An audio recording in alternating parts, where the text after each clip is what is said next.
So during the Washington administration, opposition forms. Opposition really forms during the debate over the Constitution, and then accelerates really in some ways during the Washington administration.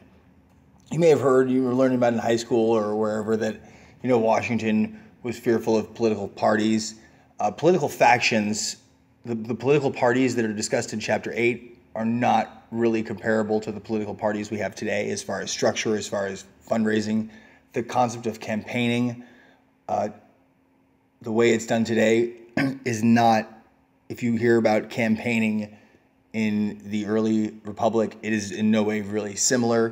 The founders, many of the founders believed if you had to go around and shake hands with all these people, potential voters, and ask them for their vote, the way that it is done today, you likely did not deserve the office you were seeking. That was their opinion, But this is just a different world we live in today. So no judgment on people today, necessarily.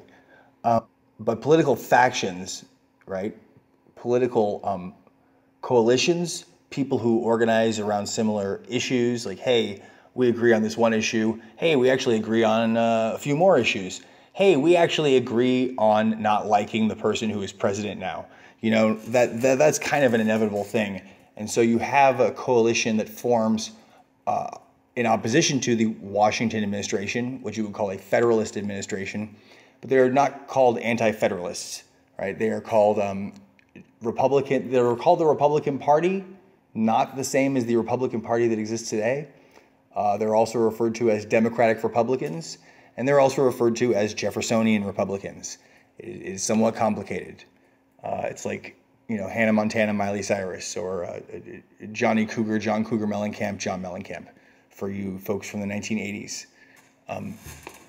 But basic gist of I refer to them as usually the Jeffersonian Republicans, even though you don't actually see that phrase on this slide.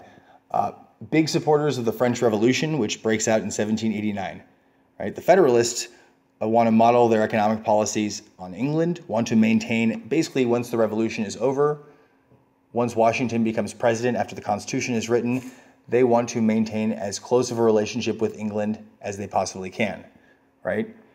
England is still our number one ally, despite the fact we're going to fight a war with them at the end of this chapter.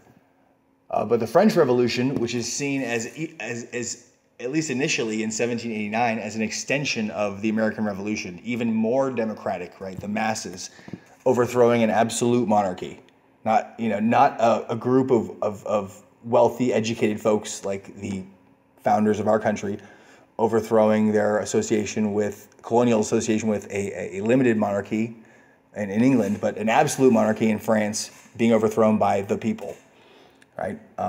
This is supported by Jefferson a lot, supported by Madison, supported by the Jeffersonian Republicans, right? They want the idea of a greater democracy, of greater participation, obviously for, in their eyes, white Americans.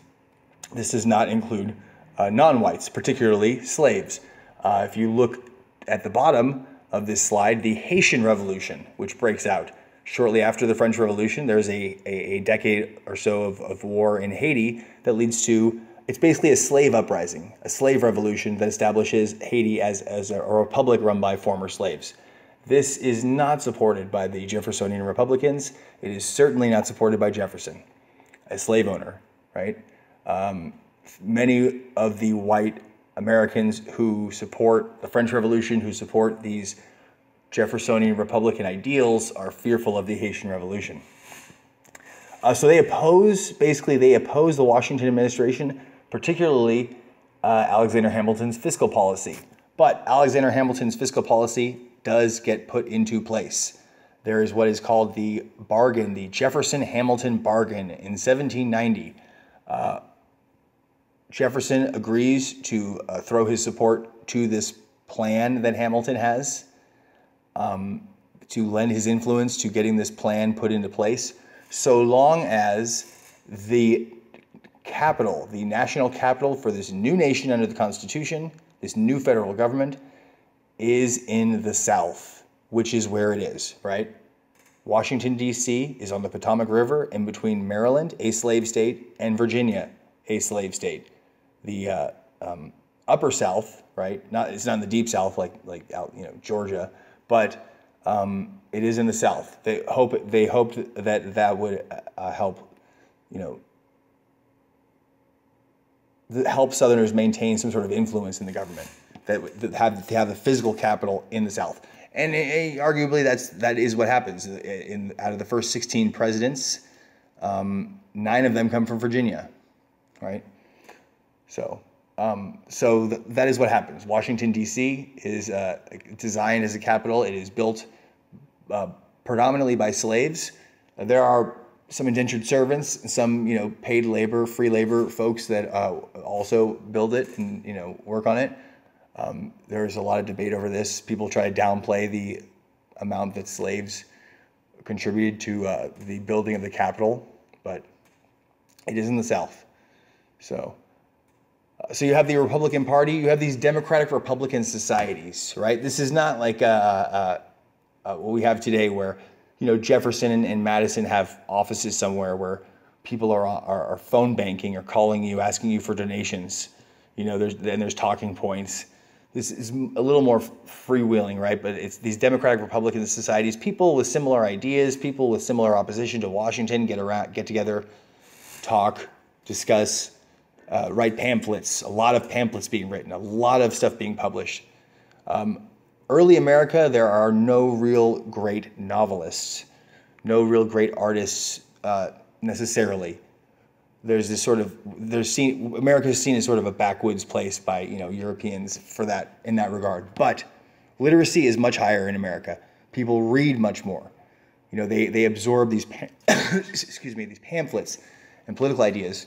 Right? You're not going to see a lot of American novels until a little later, but definitely a lot of writing, a lot of reading, a lot of discussing of ideas, right? Americans are very articulate in that regard, much more so than their European counterparts. So there's that form of opposition to the Washington administration. And then also you have the Whiskey Rebellion.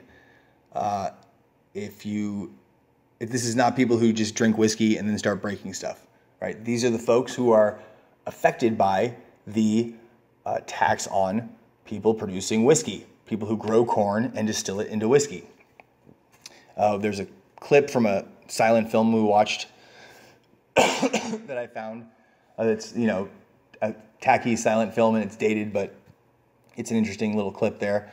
This is actually a still photo from that silent film, another portion we didn't watch.